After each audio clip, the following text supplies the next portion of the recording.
নমস্কাৰ স্বাগতম জনাইছোঁ আকৌ নতুনকৈ অসম পুলিচত বহুতো কনিষ্টেবলৰ পদ মুকলি নমস্কাৰ বন্ধুসকল মোৰ নাম আছে শ্ৰী অংকুৰ শৰ্মা আৰু আপোনালোকে চাই আছে আপোনালোকৰ আপোন চেনেল জব মেইল আছাম য'ত অসম তথা কেন্দ্ৰীয় চৰকাৰৰ বিভিন্ন চাকৰিৰ লগতে চাকৰি সম্পৰ্কীয় বিভিন্ন তথ্যপাতি আৰু প্ৰয়োজনীয় প্ৰশ্নকাকতসমূহ আলোচনা কৰা হয় যদি আপোনালোকে পোনপ্ৰথমবাৰৰ বাবে আমাৰ চেনেল ভিজিট কৰিছে অনুগ্ৰহ কৰি আমাৰ চেনেলটো ছাবস্ক্ৰাইব কৰিব আৰু কাষৰ বেল বাটনটো প্ৰেছ কৰি অল কৰি ৰাখিব যাতে আমি আপলোড কৰা প্ৰতিটো ভিডিঅ'ৰ নটিফিকেশ্যন আপোনালোকে পোনপ্ৰথমে লাভ কৰিব পাৰে আৰু লগতে যদি ভিডিঅ'টো চাই ভাল পায় নিশ্চয় ভিডিঅ'টো লাইক কৰক আৰু আপোনালোকৰ বন্ধু বান্ধৱী আৰু সম্বন্ধীয় মানুহৰ মাজত ভিডিঅ'টো শ্বেয়াৰ কৰক যাতে তেওঁলোকে এই ভিডিঅ'ৰ পৰা উপকৃত হ'ব পাৰে বলক এতিয়া ভিডিঅ'টো আৰম্ভ কৰোঁ অসম পুলিচত নতুনকৈ বহুতো কনিষ্টেবলৰ পদ মুকলি হৈছে এই পদসমূহ আগৰ যি এবি আৰু ইউবি আছিল তাৰ লগত কোনো সংলগ্ন নহয় এইখিনি সম্পূৰ্ণ ফ্ৰেছ পোষ্ট ওলাইছে আজি 19 ফেব্ৰুৱাৰী 2020 তাৰিখে এই পদখিনি মুকলি হৈছে আৰু ইয়াত পদৰ সংখ্যা কিমান আছে বা ইয়াৰ অৰ্হতাসমূহ কি আৰু কোন বিভাগত ওলাইছে অকল কনিষ্টেবলৰ আগত যেনেকৈ এবি ইউবি ওলাইছে ঠিক এইদৰে ইয়াত কি বিভাগত কনিষ্টেবলৰ কি বিভাগত পদ ওলাইছে বলক চাই লওঁ ভিডিঅ'টোলৈ চোৱাৰ পূৰ্বে আপোনালোকক এটা এপছৰ বিষয়ে ক'ব বিচাৰিছোঁ এপছটোৰ নাম আছে হেলো আপোনালোকৰ মোবাইলৰ জৰিয়তে আপোনালোকে যদি কিছু এক্সট্ৰা ইনকম কৰিম বুলি ভাবিছে তেতিয়াহ'লে এপটো ডাউনলোড কৰিব পাৰে আৰু এই এপটোৰ পৰা আপোনালোকে মাহত 30-40 হাজাৰ টকা পৰ্যন্ত লাভ কৰিব পাৰে কেৱল এপটো ব্যৱহাৰ কৰক আৰু এপটো আপোনালোকক লগৰ বন্ধু বান্ধৱী আৰু সম্বন্ধীয় মানুহবোৰক ৰেফাৰ কৰক যাতে এজনক ৰেফাৰ কৰি লাভ কৰক 300 টকা পৰ্যন্ত আৰু তেওঁলোকে যদি তেওঁক ডাউনলোড কৰে তেতিয়াহ'লে আপুনি তাৰ পৰা পইচা লাভ কৰিব সেই হেতুকে যদি আপোনাৰ মোবাইলৰ পৰা কিছু এক্সট্ৰা ইনকম কৰিম বুলি ভাবিছে তেতিয়াহ'লে আপোনালোকে এই এপটো আমাৰ ডাউনলোড কৰি চাব পাৰে আৰু এপটো এই ভিডিঅ'ৰ ডেছক্ৰিপশ্যন বক্সত তাৰ ডাউনলোড লিংকটো দিয়া হৈছে যদিহে আপোনালোকে ডাউনলোড কৰিব বিচাৰে ডেছক্ৰিপশ্যন বক্সৰ লিংকৰ পৰা গৈ ডাউনলোড কৰিব পাৰিব আৰু ডাউনলোড কৰাৰ লগে লগে তাত আপোনালোকে ৰেফাৰ কোড পাব ৰেফাৰ কোডটো অনুগ্ৰহ কৰি কপি কৰি ল'ব আৰু কপি কৰি যদি আপোনালোকে ভৰাই লগে লগে কিবা ডাউনলোড কৰাৰ লগে লগে বা ইনষ্টল হোৱাৰ লগে লগে আপোনালোকে কিবা এটা পইচা লাভ কৰিব আৰু যেতিয়া আপুনি ব্যৱহাৰ কৰিব বা কাৰোবাক ৰেফাৰ কৰিব তেতিয়া আপোনালোকে লাভ কৰিব 300 টকা পৰ্যন্ত আৰু আপুনি এপটো ব্যৱহাৰ কৰি চাওক জেনুইনভাৱে আপোনাৰ পইচা আপুনি মোবাইলৰ পৰা বেংকলৈ বা পেটিএমলৈ ট্ৰান্সফাৰ কৰিব পাৰিব এইটো এটা জেনুইন এপছ আৰু মই আপোনালোকক ইনকম কৰিছোঁ কাৰণে আপোনালোকক মই ৰেফাৰ কৰিছোঁ আৰু যদি এপটো কেনেকৈ ব্যৱহাৰ কৰে তাৰ সম্পৰ্কে আপোনালোকৰ কিছু দুগুন্ধা আছে তেতিয়াহ'লে আপোনালোকৰ এই ভিডিঅ'ৰ ডেছক্ৰিপশ্যন বক্সত এটা ভিডিঅ' দি দিছোঁ ভিডিঅ'টো আপোনালোকে চাই ল'ব পাৰে হেলো এপ কিদৰে ব্যৱহাৰ কৰা হয় এইটো হৈছে সেইটো এডভাৰটাইজমেণ্ট যিটো এডভাৰটাইজমেণ্টৰ কথা কৈছিলোঁ এডভাৰটাইজমেণ্টটো প্ৰকাশ পাইছে office of the chairman state level police recruitment board Assam Rehabari গুৱাহাটীৰ ফালৰ পৰা আৰু ইয়াত এইটো আপোনালোকৰ এডভাৰটাইজমেণ্টটো প্ৰকাশৰ ডেট হৈছে আপোনালোকে দেখা পাইছে 18/2/2020 অৰ্থাৎ 18 ফেব্ৰুৱাৰী 2020 তাৰিখে এডভাৰটাইজমেণ্টটো অফিচিয়েলভাৱে ওলাইছিল আৰু 19 তাৰিখ আজি এই এডভাৰটাইজমেণ্টটো প্ৰকাশ পাইছে আৰু এডভাৰটাইজমেণ্টটোত লিখা হৈছে যে ৰিক্ৰুইটমেণ্ট অফ কনিষ্টেবলছ কনিষ্টেবলৰ পদ ওলাইছে মই ইতিমধ্যে আপোনালোকে থাম্বনেইলটোতে দেখা পাইছিল আৰু ইয়াত কিহৰ ওলাইছে কমিউনিকেশ্যন তাৰ পৰা কাৰ্পেণ্টাৰ ইউবি আৰু মেছেঞ্জাৰৰ পদৰ বাবে আপোনালোকক কনিষ্টেবল বিচৰা হৈছে লগতে ইয়াত আপোনালোকক বিচৰা হৈছে ইমাৰ্জেঞ্চি ছাৰ্ভিচৰ কাৰণে যি ফায়াৰ ছাৰ্ভিচ আৰু ইমাৰ্জেঞ্চি ছাৰ্ভিচৰ কাৰণে হ'ব ফায়াৰমেন আৰু ইমাৰ্জেঞ্চি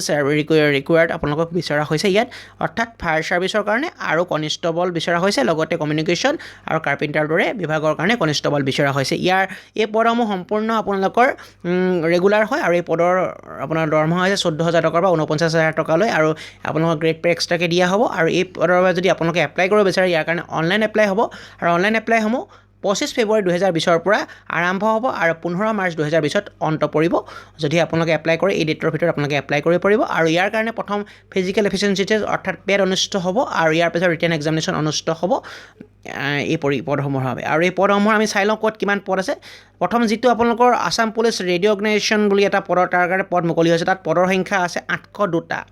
চ' ইয়াত 802টা পদ আছে 802টা পদৰ ভিতৰত কনিষ্টেবল অফ পুলিচ কমিউনিকেশ্যন যিটো আপোনালোকৰ আছে তাত ৰেডিঅ' কমিউনিকেশ্যনৰ কাৰণে দৰকাৰ হ'ব তাত আপোনালোকৰ আছে 802টা পদ ইয়াত আনৰিজাৰ্ভৰ পদৰ সংখ্যা আছে 314টা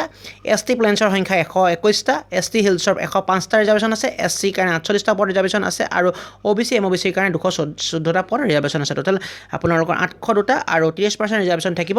ফিমেল কেণ্ডিডেটসকলৰ কাৰণে যিটো ৰিজাৰ্ভেশ্যন থাকে আৰু EWS কেণ্ডিডেটসকলৰ কাৰণে 10% ৰিজাৰ্ভেশ্যন থাকে বুলি লিখা হৈছে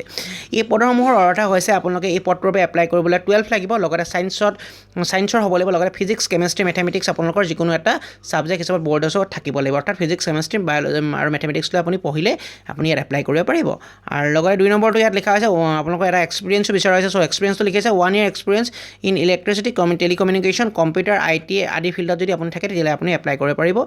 আৰু নেক্সট 2 নম্বৰ পদটো হৈছে কনষ্টেবল অফ পুলিচ লিখা আছে এইটো ইউবি হয় ইয়াৰ কাৰণে আপোনালোকৰ সেই আসাম পুলিচ যিটো ৰেডিঅ' অৰ্গেনাইজেশ্যন তাৰ আণ্ডাৰতে ওলাইছে ইয়াৰ পদৰ সংখ্যা আছে আপোনালোকৰ 3টা এছটি প্লেনছৰ কাৰণে এটা এছটি হিলছৰ কাৰণে এটা আৰু এছচি কাৰণে এটা ইয়াত আনৰিজাৰ্ভ কেণ্ডিডেটসকলে এপ্লাই কৰিব নোৱাৰিব ইয়াৰ পদৰ বাবে আপোনালোকৰ এইচএছ অৰ্থাৎ হায়াৰ ছেকেণ্ডেৰী পাছ হ'ব লাগিব যিকোনো এটা ষ্ট্ৰীমতে আপোনালোকে কৰিব পাৰিব যিকোনো এটা ষ্ট্ৰীমৰ পৰা পাছ কৰিলে আপোনালোকে কৰিব পাৰিব 3 নম্বৰ পদটো হৈছে কনষ্টেবল অফ পুলিচ ইয়াত আপোনালোকৰ পদৰ সংখ্যা আছে 7টা ইয়াতো আপোনালোকক দৰকাৰ হৈছে কি এছটি প্লেনছৰ কাৰণে 3টা এছটি হিলছৰ কাৰণে এটা আৰু ওবিচি আৰু এমওবিচিৰ কাৰণে 3টা পদ আছে টোটেল 7টা পদ ইয়াৰ কাৰণে কেৱল মেট্ৰিক পাছ লাগিব আৰু মেট্ৰিক পাছ হ'লে আপোনালোকে এপ্লাই কৰিব পাৰিব লগতে আপোনালোকৰ ড্ৰাইভিং লাইচেন্সখনো দৰকাৰ হ'ব কাৰণ এইখিনি ড্ৰাইভাৰ পদ আছে চ' আপোনালোকৰ ড্ৰাইভিং লাইচেন্স থাকিলে ইয়াত এপ্লাই কৰিব পাৰিব 3 নম্বৰটো হৈছে constable of police so' carpenter যিখিনি আছে ইয়াত আপোনালোকৰ গ্ৰেড পে লিখা আছে 5,000 ৰুপিজ চ' ইয়াত পদৰ সংখ্যা এটা আৰু এইটো এছটি প্লেনছে এপ্লাই কৰিব পাৰিব কেৱল next fire and emergency service তাত আপোনাৰ পদৰ সংখ্যা 3টা আছে আৰু ইয়াত আপোনালোকৰ গ্ৰেড পে দিয়া আছে 6,200 টকা ইয়াৰ পদৰ কেৱল আপোনালোকে 12 পাছ কৰিলে হ'ব আৰু লগতে 12 পাছ কৰিবলৈ বা সমপৰ্যায়ৰ ছায়েন্সৰ ষ্ট্ৰীমত আপোনালোকে পাছ কৰিলে এপ্লাই কৰিব পাৰিব বা যিকোনো পদৰ হ'লে আপোনালোকে এপ্লাই কৰিব পাৰিব নেক্সট আছে firemen of grade pay rupees 5,000 আৰু ইয়াত আপোনালোকৰ 410টা পদ আছে সবতকৈ বেছি পদ ইয়াত আছে 410টা আৰু ইয়াত আনৰিজাৰ্ভ কেণ্ডিডেটসকলেও এপ্লাই কৰিব পাৰিব অৰ্থাৎ জেনেৰেল কেণ্ডিডেটসকলে এপ্লাই কৰিব পাৰিব ইয়াত 182টা জেনেৰেল কেণ্ডিডেটৰ কাৰণে আছে এছচিৰ কাৰণে 37টা পদ এছটি প্লেনছৰ কাৰণে আপোনালোকৰ আছে 36টা পদ এছটি হিলছৰ কাৰণে 30টা পদ ওবিচি আৰু এমওবিচি আছে 125টা পদ টোটেল 410টা পদ ইয়াত আপোনালোকৰ আছে ইয়াত তেনেদৰে ৰিজাৰ্ভেশ্যন দিয়া আছে নেক্সট আছে ইমাৰ্জেঞ্চি আপোনালোকৰ ইমাৰ্জেঞ্চি ছাৰ্ভিচ আৰু এটা পদ মুকলি হৈছে চ' আমাৰ ইয়াত আছে 57টা পদ আপোনালোকৰ যি কেটেগৰী দেখা পাইছে আনৰিজাৰ্ভৰ কাৰণে 14টা পদ এছচিৰ কাৰণে 10টা পদ এছটি প্লেনছৰ কাৰণে 8টা পদ এছটি হিলছৰ কাৰণে 10টা পদ আৰু ওবিচি আৰু এমওবিচিৰ কাৰণে 14টা পদ আছে টোটেল 57টা পদ আছে ইয়াত এইদৰে বহুখিনি পদ আপোনালোকৰ মুকলি হৈছে ঠিকদৰে ডিষ্ট্ৰিক্ট ৱাইজ লিখা আছে ক'ত কিমান পদ আছে টোটেল ইয়াত পদৰ সংখ্যা হৈছে 1269টা আৰু প্লাছ 1269টা আছে আৰু তাৰে ভিতৰত 802টা কনষ্টেবল পুলিচৰ আছে আৰু 410টা পদ ফায়াৰমেন আৰু 57টা পদ ইমাৰ্জেঞ্চি ছাৰ্ভিচৰ কাৰণে দি থোৱা আছে আৰু ইয়াত ডিষ্ট্ৰিক্ট ৱাইজ দিয়া আছে কোনখন ডিষ্ট্ৰিক্টত কিমান পদ আছে চ' মই টোটেল পদৰ সংখ্যাখিনি আপোনালোকক অলপ জুম কৰি দিছোঁ যাতে আপোনালোকৰ ধৰিবলৈ সুবিধা হয় ইয়াত টোটেল পদৰ সংখ্যা লিখা আছে প্ৰথম বাক্সা চ' বাক্সা টোটেল পদৰ সংখ্যা সকলো ধৰণৰ পদ মিলাই টোটেল পদৰ সংখ্যা 40টা বৰপেটাত 70টা বিশ্বনাথত আছে 33টা বঙাইগাঁৱত আছে 30টা কাছাৰত আছে 71টা চৰাইদেউত আছে 19টা চিৰাঙত আছে 20টা দৰঙত আছে 38টা ধেমাজিত আছে 28টা ঠিক সেইদৰে যোৰহাটত আছে আপোনালোকৰ 38টা কামৰূপত আপোনালোকৰ ৰুৰেলত আছে 62টা কামৰূপ মেট্ৰত আছে 44টা কাৰ্বি আংলঙত আছে 27টা কৰিমগঞ্জত আছে 51টা কোকৰাঝাৰত আছে 35টা তাৰপৰা লখিমপুৰত আছে 43টা মাজুলীত আছে 7টা মৰিগাঁৱত আছে 40টা ঠিক এইদৰে আপোনালোকৰ ধুবুৰীত আছে 57টা ডিব্ৰুগড়ত আছে 55টা ডিমাহাছাওত আছে 9টা গোৱালপাৰাত আছে 41টা গোলাঘাটত আছে 44টা হাইলাকান্দিত আছে 27টা ৱেষ্ট কাৰ্বি আংলঙত আছে 5টা হোজাইত আছে 38টা ক্ষমা কৰিব ৱেষ্ট কাৰ্বি আংলঙত 13টা পদ আছে আৰু হোজাইত আছে 38টা পদ নেক্সট আছে নলবাৰীত আছে 32টা পদ নগাঁৱত আছে 79টা পদ শিৱসাগৰত আছে 25টা পদ শোণিতপুৰত আছে 41টা পদ দক্ষিণ শালমৰাত আছে আপোনালোকৰ 23টা পদ তিনিচুকীয়াত আছে 54টা পদ ওদালগুৰিত আছে 35টা পদ ঠিক সেইদৰে আপোনালোকৰ পদৰ সংখ্যাবিলাক দিয়া হৈছে টোটেল পদৰ আমি কিমান পাইছোঁ টোটেল পদৰ সংখ্যা আছে 1269টা টোটেল 1269টা পদৰ বাবে আবেদনখিনি বিচৰা হৈছে তাৰপৰা আবেদনখিনি বিচৰা হৈছে নেক্সট আছে ইয়াত আপোনালোকৰ ক্ৰাইটেৰিয়াবিলাকো লিখি থোৱা আছে আপোনালোকৰ ক্ৰাইটেৰিয়া প্ৰথম ক্ৰাইটেৰিয়া হ'ব লাগিব আপুনি এজন ভাৰতীয় নাগৰিক হ'ব লাগিব লগত আপুনি অসমৰ আপোনাৰ ৰেচিডেণ্ট থাকিব লাগিব পাৰ্মানেণ্ট ৰেচিডেণ্ট তেতিয়া আপুনি এপ্লাই কৰিব পাৰিব আৰু আপোনাৰ বয়সৰ সময়সীমা 20 বছৰৰ পৰা 24 বছৰৰ ভিতৰত হ'ব লাগিব 1 জানুৱাৰী 2020লৈকে তাতকৈ বেছি হ'লে নোৱাৰিব বুলি আপোনাৰ উল্লেখ কৰি থোৱা আছে আৰু যিখিনি আপোনালোকৰ আসাম পুলিচ ৰেডিঅ' অৰ্গেনাইজেশ্যনত আছে তেওঁলোক তাৰো বয়সৰ সময়সীমা 18 বছৰৰ পৰা 25 বছৰলৈ ধৰি দিয়া হৈছে আৰু চাব অফিচাৰখিনিৰ কাৰণে 20 বছৰ 24 বছৰলৈ ধৰি দিয়া হৈছে এই চৰহামা আৰু ইয়াত কোনো ধৰণৰ আপোনালোকক ফিজ নালাগে আৰু ৰিলেক্সেশ্যন আপোনালোক গভৰ্ণমেণ্ট ৰুল হিচাপে পাব OBC সকলে 3 বছৰ ST SC সকলে 5 বছৰ আৰু ফিজিকেল হেণ্ডিক্যাপ সকলে 10 বছৰ ৰিলেক্সেশ্যন পাব ইয়াত লিখা আছে ফিজিকেল ষ্টেণ্ডাৰ্ড কিমান হ'ব লাগিব হাইট হ'ব লাগিব মিনিমাম আপোনালোকৰ জেনেৰেল OBC আৰু MOBC আৰু SC কাৰণে প্ৰায় একে ধৰি দিছে এবাৰ মেলৰ কাৰণে 162.56 সেণ্টিমিটাৰ আৰু ফিমেলৰ কাৰণে 154.94 সেণ্টিমিটাৰ মিনিমাম হ'ব লাগিব মেক্সিমাম কোনো কথা নাই ST হিলছ আৰু ST প্লেনছৰ কাৰণে 160.02 cm আৰু ফিমেলৰ কাৰণে 152.040 cm এবাৰ SC সকলকো কোনো ধৰণৰ ৰিলেক্সেশ্যন দিয়া হোৱা নাই আমাৰ হেৰি আৰু চেছৰ হ'ব লাগিব অকল মেলৰ কাৰণে ফিমেলৰ কাৰণে আপোনালোকৰ নহয় অকল মেল সকল কেণ্ডিডেটৰ কাৰণে জেনেৰেল কেণ্ডিডেটৰ OBC আৰু MOBC লগতে SC আৰু ST সকলৰ কাৰণে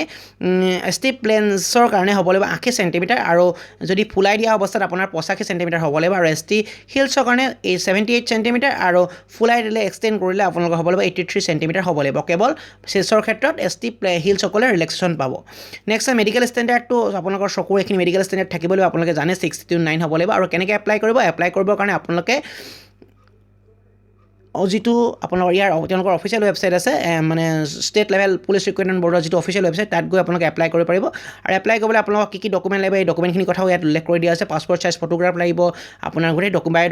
ডকুমেণ্টখিনি কিমান চেণ্টিমিটাৰ এইখিনি আপোনালোকে যদি থাম ইম্প্ৰেশ্যন লাগিব ছিগনেচাৰ লাগিব ইত্যাদি কথা আপোনালোকৰ লিখি দিছে যি কি PRC এডমিট কাৰ্ড ইত্যাদি বস্তু আপোনালোকক দৰকাৰ হ'ব বুলি লিখা হৈছে কিয়নো এডভাৰটাইজমেণ্টটো বহুত দীঘল গোটেই এডভাৰটাইজমেণ্টটো ইতিমধ্যে ভিডিঅ'টো বহুত দীঘল হৈ গৈছে গোটেইখিনি বুজাব যাওঁতে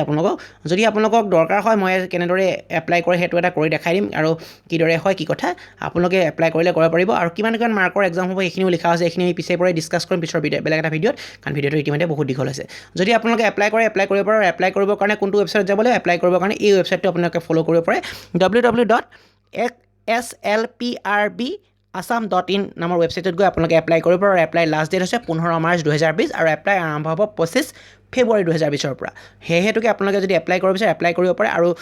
আৰু আগৰ আপোনালোকে